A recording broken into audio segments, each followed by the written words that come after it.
Well, good afternoon. Welcome to the Sports Bar Show, chewing the fat and talking balls. What a day we've had so far. I am chatting to the man himself, Mr. Brent Peters.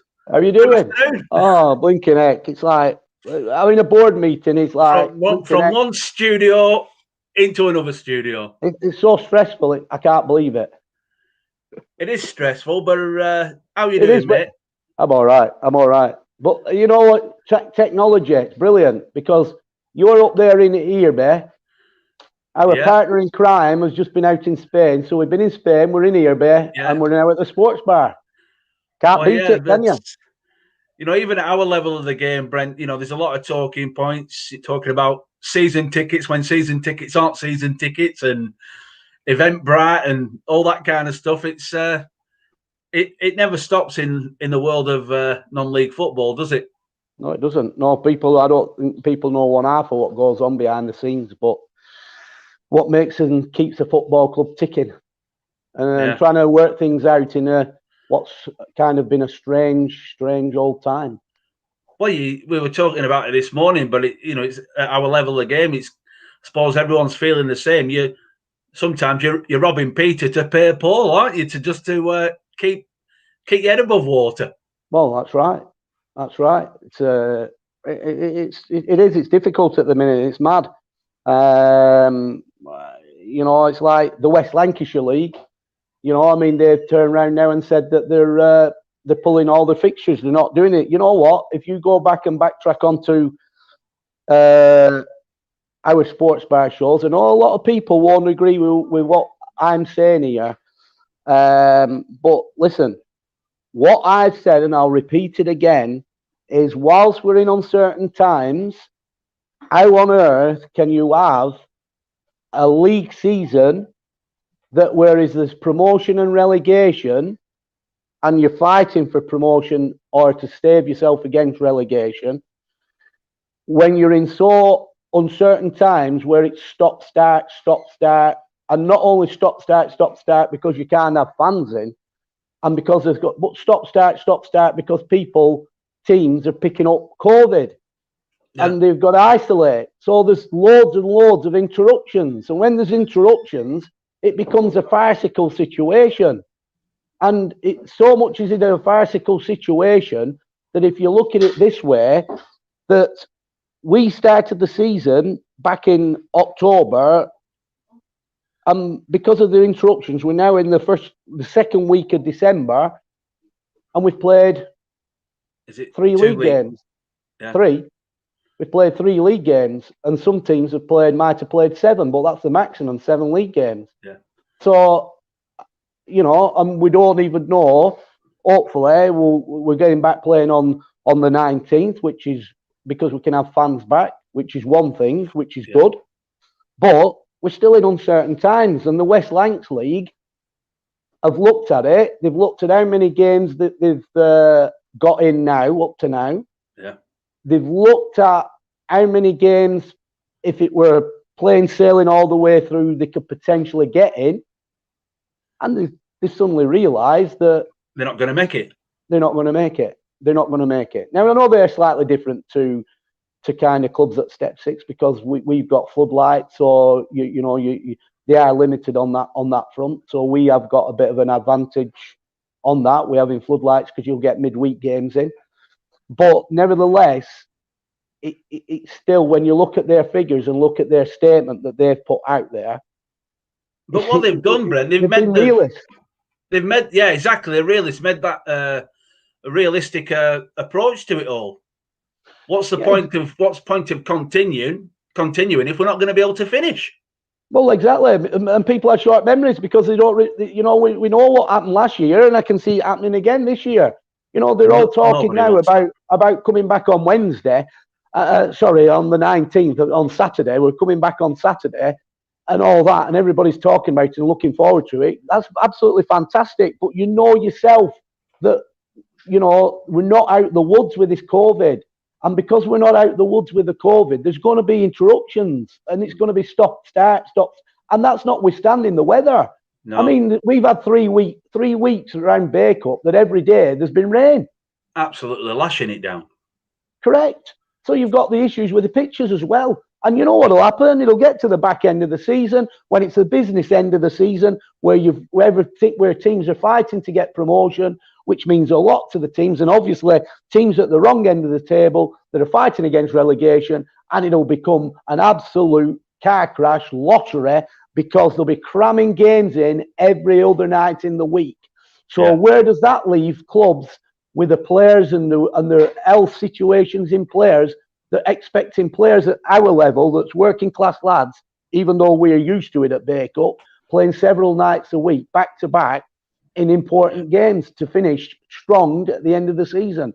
When all you're doing is pacifying the FA, because this is what it all boils down to. It's not trying to pacify our players or other teams' players. Box ticking exercise. Because you can still play football, as the West Lancs have proved. What they're going to do is bring a regional competition in that doesn't affect promotion relegation. And if you want to play football, you can apply to play in that competition, and it will be regionalised. So players are still being able to play football. People will, you'll be able to still go and watch football if you want it, but there'll be no promotion and relegation or however many weeks it takes to fulfil a league fixture list. It's not going to happen. Now, I think that is common sense. It is common sense. I know there are a lot of people criticising the decision, but a lot of people, most people on social media during the week have been giving the West Lancs a lot of credit for making a stand and taking this decision. Well, I give them a lot of credit, and I've made my feelings known because I think it's sensible. All this that's going on. Look, listen, the North West Counties League. Let me tell you, and I'll still say it, they've been brilliant through all this. Excellent. They've tried to be fair. They've been absolutely fantastic, right? But let me tell you, most of these leagues are trying to appease the FA. And the FA want it, whatever happens, because they want to get this new league set up in I think it's a step 4. In the Midlands, In the Midlands. They want it to make it equal all over the country through all the steps. And they want to get that in place. Now, everybody's got a tick box, all for the FA. But is it right that clubs are ending up in a lottery situation, or will do if we're not careful, just to appease the FA? Because they won't give an absolute, and I'm going to use the word SHIT, whether a club gets relegated and goes out of the league network, or whether a team gets promoted, as long as they get what they want. We've already seen they've been irresponsible of the FA, in my opinion. Totally irresponsible. We are lucky, Brent. Like you said, we've got good leadership in the Northwest Counties. We have, and it looks like the West Lancs are exactly the same, protecting the clubs. I agree, but we've got another issue. We're all back because fans are back, but we've got another issue. Fans are back, which is great. I know what you're going to say. You can't sell a pint behind your bar. We can't have no hospitality. We can't have no drinking behind the bar, so they can't be having a pint behind the bar. No hospitality, and you can't sell your refreshments from your refreshment bar. That's like 70% of your taking. Well, exactly. So having the fans back is one thing, but under normal circumstances, we want the fans back and be able to serve beer. Controlled, by the way, because of COVID, but we want to serve it. And we also want to serve, be able to get hospitality. And we also want to be serving from our refreshment bar. Because if we just allow fans in, I'll tell you what, for some clubs, that's a recipe, if it goes on for any length of time, of disaster. Because you've got fans in, you're playing football, but financially, once you've paid your expenses off the gate and you've got a bit of surplus, I'll guarantee with most clubs, you've got a deficit. Even if they don't have contract players, even if they don't, and they're paying them expenses as per the Inland Revenue guidelines, there will still be a deficit. And how long can clubs carry on with a deficit situation? Well, they can't. When we spoke about this, when the leagues, when the clubs got together and spoke with the leagues, we said we would not play football behind closed doors. We needed supporters in, but part of that was having supporters in the ground, being able to tap into the hospitality that the clubs provide. Correct. With the bar, because on a match day and a match day experience at club. You can't really have one without the other. Correct. 100%. So a match day experience at a football club is not just a case of just come and watch a game of football for an hour and a half. The match day experience. It's a pie and a pint. It's exactly a pie and a pint. A pie and a pint coming in and mixing with, well, we shouldn't say mixing with social distancing with people, but you know what I mean? Yeah. But pie and a pint. And if the kids who come on the ground want to buy a packet of Rolos or a bag of crisps, they can go there. If the older end wants a Bovril or an Oxo, they can sell it. But all that money that comes in is part and parcel of a match day experience that financially brings money into the football club, which helps us keep it going, ticking over and going. But when they're just now saying, okay, we've got fans back in, right? We've got fans back in. It's brilliant. We'll kick the season back off on 19th. We've got fans back in. But I'm sorry, they can't have a pie and a pint. They can't have refreshments. They can just come and watch football. Yeah. Well, I'm sorry, but that will immediately create a deficit on the gate, because we will still have to pay the expenses of the officials. We will still have to pay money to prepare the game, right? And the expenses of the players. And the expenses of the players.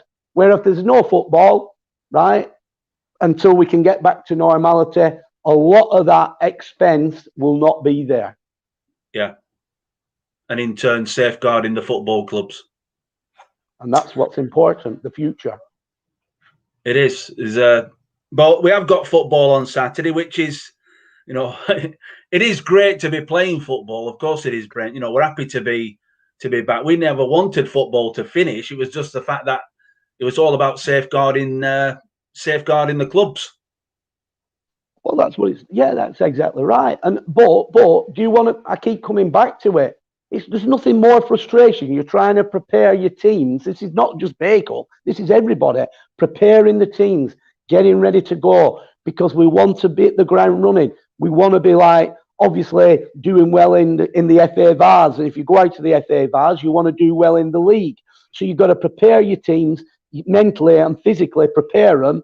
But then there's obstacles in your way that you mentally and physically you can't prepare them, because there's obstacles in the way that are not controllable, because the government are implementing these scenarios.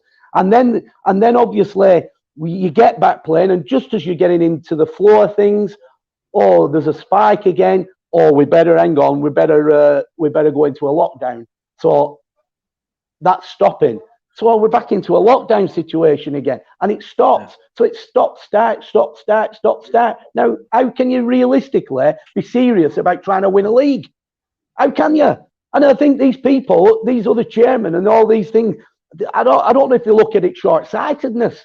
We just want football. But I want football. There's nobody wants football more than me. But also, I want football where we can win something, or try to win something that's equal playing field, not a farce. Yeah. And to me, it's a farce. It is. I've got a question for you from our good friend over there in Grimsby, Craig Kendall. We know him well, don't we, from Northwest Counties last season, Brent. Should players forfeit their expenses until hospitality/food availability comes back? What do you think on that question from Craig? I don't think so. I don't think so. Listen, if I went to my players, and it don't matter if it's this bunch of players this year or previous years, I've always found it in the time in the game that I have been in the game at my football club, and players that's played under me, majority are an honest bunch of lads, and they understand what clubs like Bacup Borough or Ashton Town or Prestwich is, and all the clubs, they understand what they've got, how they've got to try and survive. So if I went to my players, whether it be now or past, and pose that question to them, I know without a shadow of a doubt the understanding's there. Their understanding's there, and they would do it. There is no two ways about it. But listen, is it right that they're doing it? Because we're talking here, let's not talk about contracts. We'll talk about players' expenses. You're expecting a player to travel we unless it's really, really exceptional circumstances, we go in cars. But you're expecting players to travel from their residency, wherever they're resident, because even though we're Bacup Borough, a lot of the players might not be from Bacup, might not be from Rosendale Valley. Well, we have quite a lot of Manchester lads, don't we, playing? They're spread about all over. So, but you're expecting players every week for 30 weeks, 40 weeks, or as long as this pandemic goes on, to travel, right, up to Olka, or Olka to travel down to Bacup on their expense, play football, right, and not reimburse them. And sometimes take time off work as well. And exactly, and some of these lads, it's all right if they've got decent jobs, but some of these lads might not be working, or some of these lads might be furloughed. Yeah. So it's not just so straightforward. So I get what Craig's saying. I understand what Craig's saying, and it's the easiest thing in the world to turn around and say, well, there should be no payments. Clubs or players should forfeit the payments. Listen, if we are asking a player to travel and play football on behalf of Bacup Borough Football Club, right, up to Olka Old Boys, and it's on their steam, then as far as I'm concerned, they deserve reimbursing. Yeah, the appreciation should be there. Yeah. Good one. Quite a few points to pick on. We've already picked up on a few already, but the sad news coming out this morning of Gerard Houllier. What a fantastic job he did at Liverpool Football Club, Brent. Fantastic. Great side. Great manager. Come over really, really well. I think they did the treble. Liverpool did the treble under the guidance of Gerard Houllier. And, it's just another another top football person, and another sad loss that we're seeing. Yeah. It seems to be a regular occurrence weekly. Yeah, a lot of people on social media, sharing the thoughts, sharing the words. Good manager, did a lot at Liverpool, and kind of got the ball rolling again after so many years at Anfield. Well, he did. As it's well documented, Liverpool and Manchester United, great rivalry. Probably more rivalry there than the Manchester United, Manchester City. But you know what? Liverpool back in the late 90s, early 2000s were flying the flag. Yeah. And that is thanks to, in a lot of ways, to the great man himself, who's Gerard Houllier, who's sadly passed away. Yeah. Well, you picked up on Manchester there. We're going to talk about the Manchester derby. A lot of talking points from that clash, including the thoughts of Roy Keane as well, which have come to everyone's attention. Really getting stuck into some of the players. I agree. And I agree.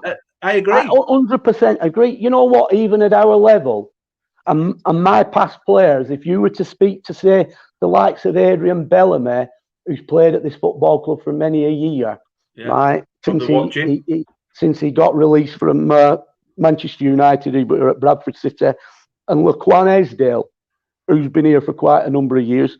If you spoke to them, they'd tell you exactly what I'm like. Because they've got a lot of friends in football. We've played Manchester club. I'd say to them, even before a game, any game, listen, you don't be speaking to your bleeding mates. Time to speak to your mates, right? I'll tell you what, you do not speak to them. You speak because at blinking 3 o'clock or 8 o'clock or 7:30, 7:45, you two are going to be locking arms. There's no mates, right? And he's going to try and get 3 points off you. He's going to try and get the food off your table, right? Just like you're going to try and get the food off his table, right? So there's no friendship. The friendship's when we're finished and this game goes. That's the friendship, right? At the end of it, when we've packed our bags, and we're going away from the stadium. In the bar, you want to be about exactly, that's when it is. Not before, not during, right? Not immediately after, but after then, right? That's how it should be, in my opinion. So where does this mentality come from then of people? Well, do you know what, Steve? I think it's all through football. Do you know what we're dealing with? This is what we are dealing with in football these days, and this doesn't just mean players. What I'm going to tell you now, it doesn't mean just players. It means throughout football, right from the bottom to the top, including referees, officials, assistants, everything. You know what football is these days? Soft. It's covered with all this, what I've got in my hand. You know what that is? I can't. Go on, what is it? It's a mince pie, is that? No, it's not. It's a jam tart, and the game's full of tarts. Full of tarts. Where's it all gone? Where's all these? In cotton wool. Where's all these characters gone out the game? If you look back in the game over time, you know the hard men of football that made football the game to watch. Well, you don't have to go back that far. Well, you look at. I've got names down here. You know, you used to love just seeing the competitiveness of these players. Roy Keane, Vinnie Jones, David Batty. In fact, with some players, I'd even go as far to say that Nora Batty is more physical than half the players that's on show now these days. Look at Nora Batty. You've got Stuart Pearce, you've got Jap Stam, Patrick Vieira, Mark Dix, Neil Ruddock, Terry Urlock, Millwall. Oh, I'll tell you. But what great passion to see these people play. And even in managers, you know, the passion. They even talk about, I know there's videos flying about with Pep. We don't see that side of Pep behind. But, you know, you can tell he's an aggressive manager when he's in the changing room, when he's in his changing room with his players. You know, Neil Warnock. It's all part and parcel of football. Now it's all friendly, pussy. What's all that all about? What's it all about? And we all like a bit of friendly, pussy. Oh, yeah, but not on a bleeding football pitch. We don't, do we? Come on, it's a man's. Well, it's not the. In fact, I've seen more. Reverse. I've seen more aggro with the ladies' game, with the women's game, than what there is in the fellas' game these days. Yeah. Seriously. It's not just the physicality, though, Brent. It seems to be a lack of honesty and integrity as well on the pitch. Yeah, but well, I don't know. I think it starts at listen. I think it starts. It starts in the academies. Exactly. That's what I was going to say. It starts in the academies, right? That's the first thing. There's obviously an FA template, and the coaches are brainwashed to this is how you do it. This is what we should be doing. You know, blah blah blah blah blah blah. So it starts in the academies. It comes through. How many times have you seen it? Even the short time you've been at Bacup Borough, when we've taken a player in that's come through an academy system, and he's coming to Bacup Borough and he's gone into the North West Counties League, where it is physically demanding. Well, it's like a rabbit in headlights. Correct. But then the FA, I tell you, because even in the classrooms for the match officials, what are they getting taught? Because when you've got a match official that's learned, everybody wants to dream of being, you know, the next Mike Alsey in the Premier League, right? So at the end of the day, they're coming in early as young lads. Which means they've not played the game. They're coming in early, young lads, and they're being coached in the fines of the FA, whether it be county FA or wherever. They're being coached by the referees department for to progress in the game, right? They're being coached, but they're not being coached with the ethos that you will come across every game. And there's so much involved in games of football these days, whether you're at our level or whether you're at the top level. There's a lot of money involved. Managers lose their jobs, as we've just seen, which we'll come to in a short while. Yeah. Managers lose their jobs no matter what level you're at. So the stakes are high. So when the stakes are high, you've got people, managers, coaches on the sideline, passionate, aggressive, call it what you want in terms of how they're going about things and organising the players and everything else. And that has got to be understood by the officials in the middle. Exactly. And you get officials, especially what I've just encountered in the last few weeks, by the way, that the FA still haven't replied to my email because they can't answer the question.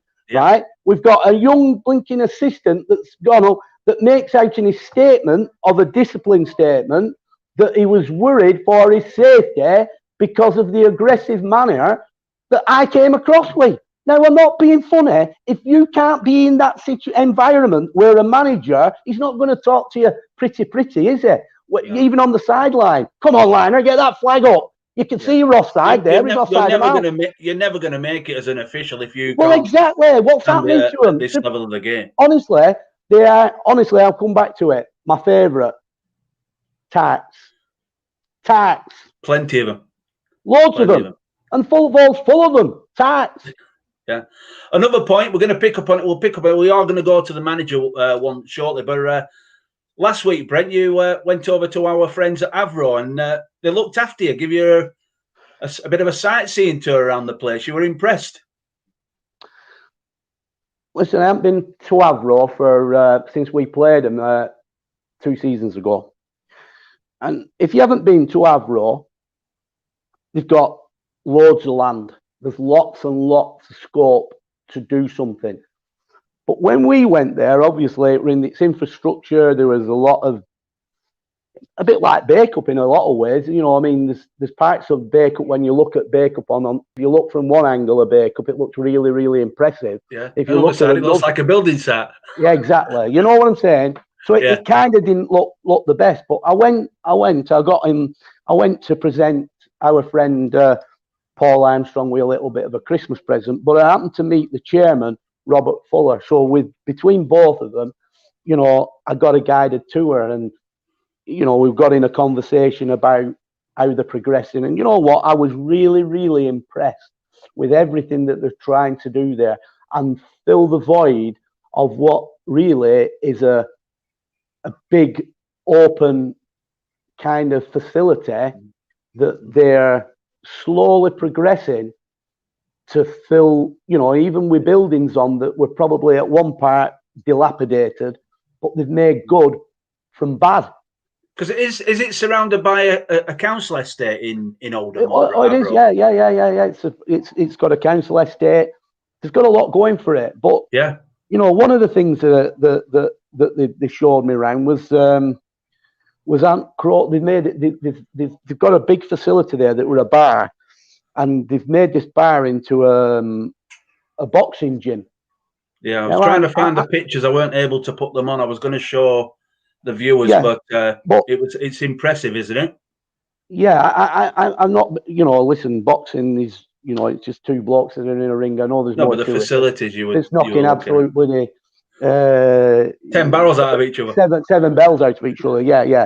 But do you know what? They've presented, or between them all, they've managed to. They've got Ant Crawler, the former world boxing champion, involved, and he's got a gym base there at the ground now. And you know, what an absolute fantastic, which is great, because it's taking kids off the street, which is fantastic. It's fantastic. And Ant Crawler's a big name in Manchester. Well, he's a big lost name. You there, Brent. Well, Ant Crawler, he's lost his. Ant Crawler, you haven't knocked the internet off, have you, lads? All right. No, I don't know. We've gone. Are you still there? Right, it must be Steve's end.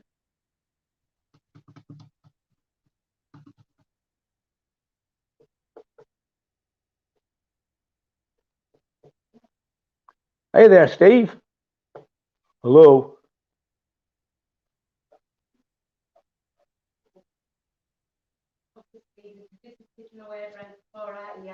Okay. He's lost me.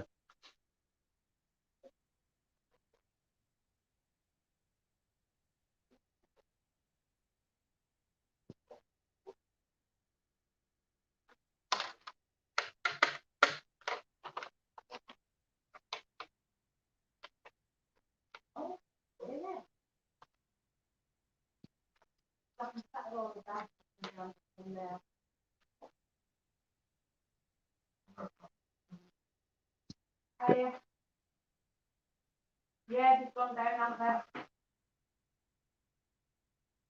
Deborah, just... No, they can still hear you, Brent. All right. It must be Stephen. Yeah, we just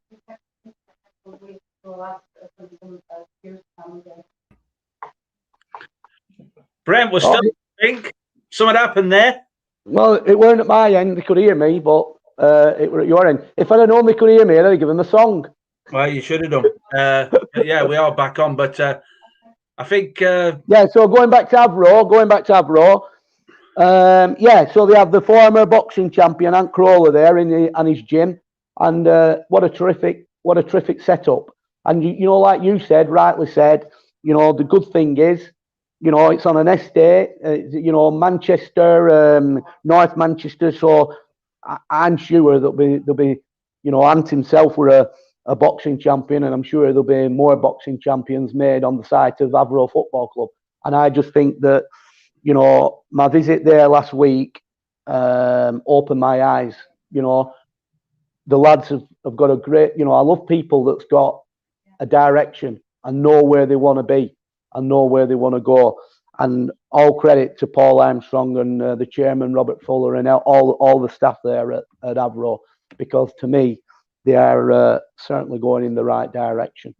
Definitely are. I hope people can see us this afternoon. Do give us a thumbs up, send your messages in. I know that we did freeze, but we are back on, which is great. The management situation, and it's a topic we've spoken about on several occasions, Brent, but the recent sacking of David Dunn, I was bewildered with that decision from Barrow. Scandalous. You know what? What did they expect? No, Steve, I've said it all along. With sometimes these clubs and these chairmen and directors. Who do they think they are? Well, it's not about that. Who do they think they are? I just think at the end of the day, you know, let's try and be respectful here on both sides. But listen, Barrow have just got promoted back to the Football League, right? After I think which was great. 40 plus years, right? Unfortunately, the manager that got them there got the Bolton Wanderers position. Yeah, he got a good offer. He couldn't refuse. So there was a position came up at Barrow.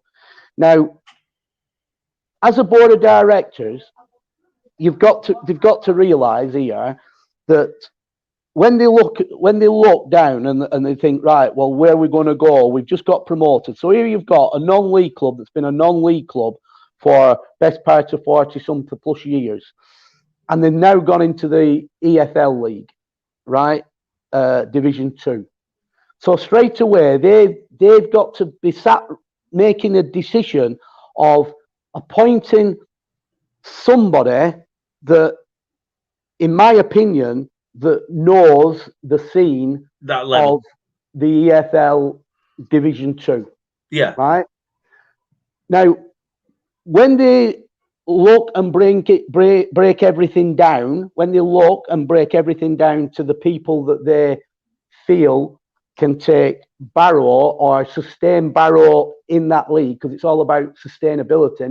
Let's not get carried away and trying to think, well, in our because they've already made a giant leap from taking them from the Vanarama up to league stand, up to professional game. Correct. So they've got to sit there. So they draw the shortlist down of the people that they want to approach and they want to speak to. Now, from that shortlist, on that shortlist, they must have had David Dunn, right? So, and David Dunn was successful in getting the position. Now, as we all know, you know and I know, David Dunn was a tremendous football player for Blackburn Rovers, you know. Birmingham City, yeah. Birmingham City. I'm sure he's represented his country. He has, he was a well talented, hard-working football player. Yeah. Right? He has had limited experience, though, as a manager, although he has been a manager for a short time at Oldham Athletic. But he has been a coach and a top coach, and he's been well-respected coach. But all in all, is everything about David Dunn. There's experience there in one respect or another. Now, in terms of Barrow, they must have obviously identified, and he must have ticked the majority, if not all, the boxes for David to be appointed, right? For David to be appointed, he must have ticked all the boxes.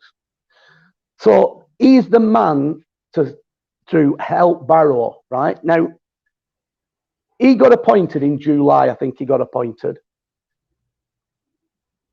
He's had 12 weeks in the job from the season starting. Yeah. So we know, you know, everybody out there knows football is not easy. Managing is not easy. Getting results is not easy. A lot of things can go against you that can prevent you from getting results. A lot of things. It's not just so straightforward getting results. Let's just digress away from David Dunn and Barrow here a minute. Look at last season at Sheffield United and probably the season before the season. Chris Wilder was a top. Everybody was saying what a wonderful, wonderful, wonderful job Chris Wilder has done and is doing at Sheffield United. This season, the same guy who everybody's been saying done a wonderful job. With a vast majority of the same players in position as well. Unfortunately, they've had a bad start to the Premiership campaign. But he's still the same manager that's done so well with Sheffield United, right? And this is where I come to. So, Sheffield United, as far as I'm aware of anything, they're not even thinking of relieving Chris Wilder of his duties, right? Well, no. Because sooner or later, they know what he's about, they know what he's achieved, they know that he will get it right and things will turn for him, which they will turn for him. Football's like that. It's ups and downs. So equally, if we now take that into the David Dunn scenario at Barrow, this is the guy they've identified as a board.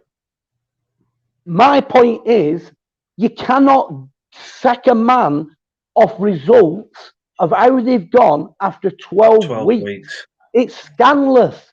And you know what? By doing that, they've really, really shafted the poor player, the guy, the manager, the coach. They've shafted him big time. And but it's not just that, though, is it? Let me finish it. Let me finish. Well.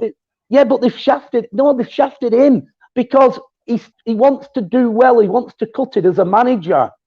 He's put his head there. He's put his head on the block to cut it as a manager, and to get sacked after 12 weeks, irrespective of how you look at it or how you dress it up, when he's applying for other jobs, again, this is a slur on his character, on his position, which they haven't given him a chance because equally he could have hit the ground running in them 12 weeks, right? And then on the 13, 14, 15, 16, 17 week, struggled because of reasons. And then on the 19, 20, 21, 22 weeks, picked it up again.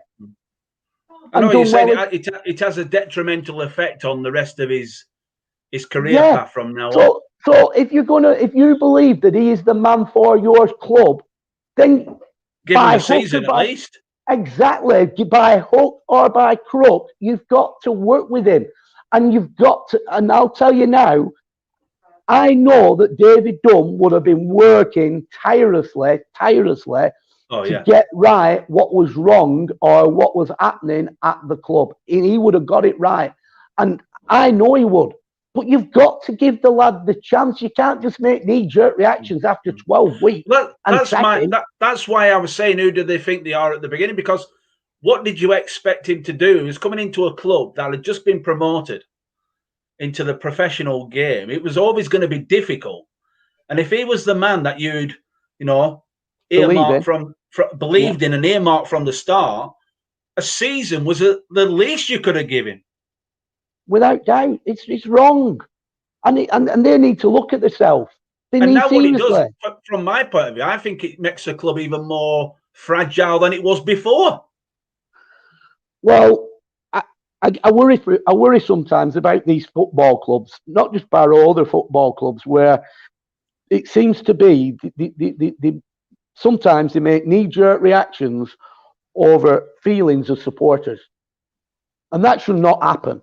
Because you know as well as I know, the grass isn't always greener on the other side. So you make a knee-jerk reaction, you sack the manager, you appoint somebody else, and it could be even a worse situation than what you were in before. You appoint somebody like David Dunn, in my opinion. One thing's for Stonewall certainty, right? David Dunn has had an illustrious career as a player. He's got great contacts in the game. Yeah. At the highest level. Sooner or later, he would have been able to pull favours from the people he's been around with in football over the years. He would have been able to pull favours. People would have helped him, backed him, to make sure that he becomes a success at Barrow Football Club. Yeah. Unfortunately, as we all know, and obviously, football clubs are governed with transfer windows, right? That's another thing. So there's probably a lot of the things that he wanted to do that he can't do until he gets to January. Yeah. So that window opens. I mean, I'm not all fair fully with when it opens with a EFL Division 2 or whatever, but I know they'll be operating on transfer windows. But certainly there's them restrictions in place. There's restrictions in place. So it's not like at our level where we can work tirelessly and try and get a player in tomorrow, and pull a few favours in and get a player in. They can't at that level. They've got to wait till the transfer window to put right what's wrong. So they've got to work with what they've got. So to sack, again, I come back to sack a manager that they've appointed 12 weeks in, that they obviously believe was the right man for the job. They've not even given him a chance. He's not got a chance. He's scandalous. I'm sorry, Barrow. I'm sorry, but it is scandalous. And I feel for David Dunn because he's a player. Let's go away from the chase. David Dunn will get a job in football back as a coach. Coaching and managing is two different jobs. I'm not getting in the realms of should they appointed a manager or appointed a coach. But it is like a game of snakes and ladders, though, because it might be so far up the up the ladders, and then all of a sudden you end up getting sacked by a football club, any football club. A bit of mud's going to stick, isn't it? He's going to find it difficult to. And that's why I think for these managers that's had illustrious football league careers, and these who want to be managers, they've got to be careful the clubs that they pick for the first jobs, because if they're not careful, it could have a harmful, detrimental effect on their future career as staying in the game as a manager coach. But we all know, I know that David Dunn will get a job as a coach. There's no two ways it's put to maybe, right? And no doubt that this experience. There's no doubt that this experience at Barrow has probably scarred him. It's probably hurting him a little bit at the minute. But I don't blame. I just think that what Barrow have done, I get that the results haven't been what they wanted, but there's 1,000,001 things. No manager, no matter who it is a messiah. You can't, there's a lot of things can transpire against you when you're trying to achieve and get 3 points in a football match. Lots of things. Yeah. We've seen it even at the height. I know they don't have VAR in the EFL Division 2, but we've seen it at the Premier League where they have VAR, and then straight away the referee's made a decision, gone to VAR, and then the decision's, been overruled and things like that. And that instead of like your thin dividing line, you could turn a win into a loss because of a VAR decision. Yeah. Well, equally, you could turn a win into a loss through a kind of a bad refereeing decision. All those things, injuries, suspensions, it's all part and parcel.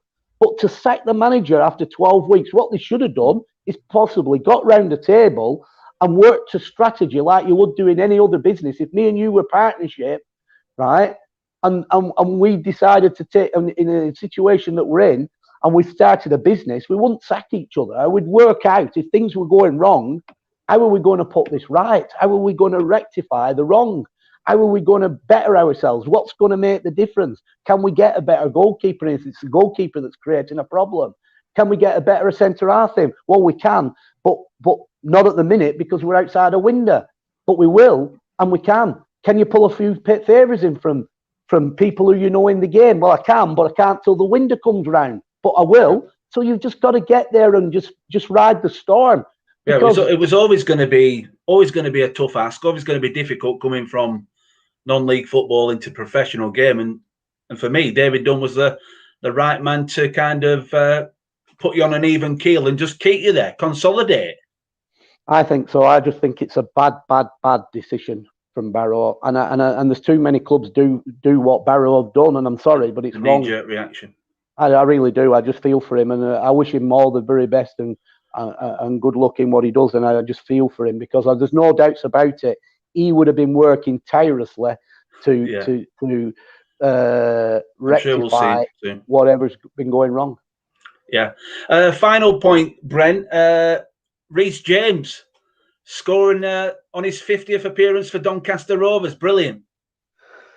Yeah, Reece is doing. He's doing really, really well at the minute. And to score on his, on his 50th appearance is good because obviously, scoring's good at any time when you score.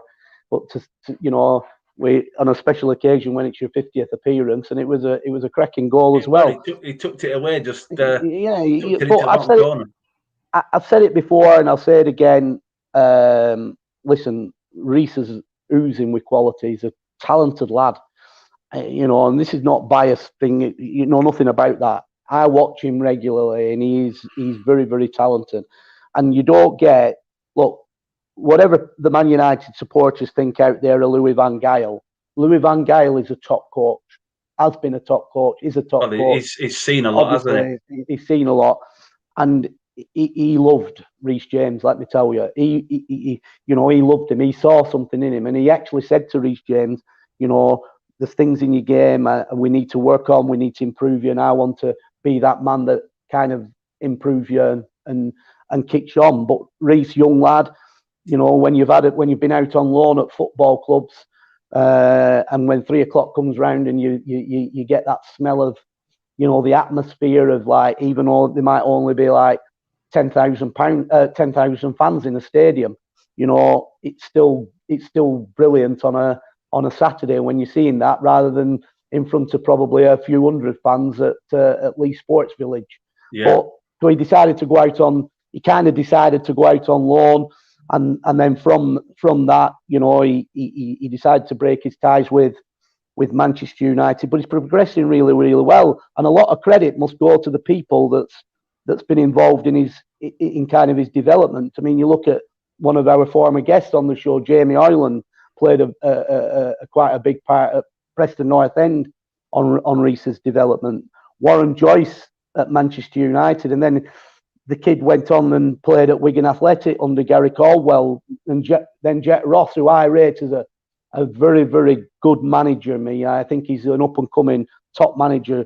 Jet Ross signed him for Sunderland before Grant McCann took him down to Doncaster, where he's now under Darren Moore. But credit as well to Darren Moore because he's doesn't just play left back. He plays left wing. He plays in the centre. Yeah, he's played in centre and midfield, and he's played just behind the forwards. And Darren Moore has witnessed the quality that he's got. And I firmly believe, this is what I firmly believe, that he's ready now. I firmly believe that he could follow in the similar path to Kieran Trippier. Because if we think about Kieran were at a top club like Man City, and he went on loan to Barnsley before getting released from Manchester City. He then goes to Burnley. He had a great spell at Burnley, and then he got a top move to Tottenham before he's gone out there to Atletico Madrid. I really, really think that if a Premier League club was to take a chance on, they wouldn't be taking a chance. I think Reece would.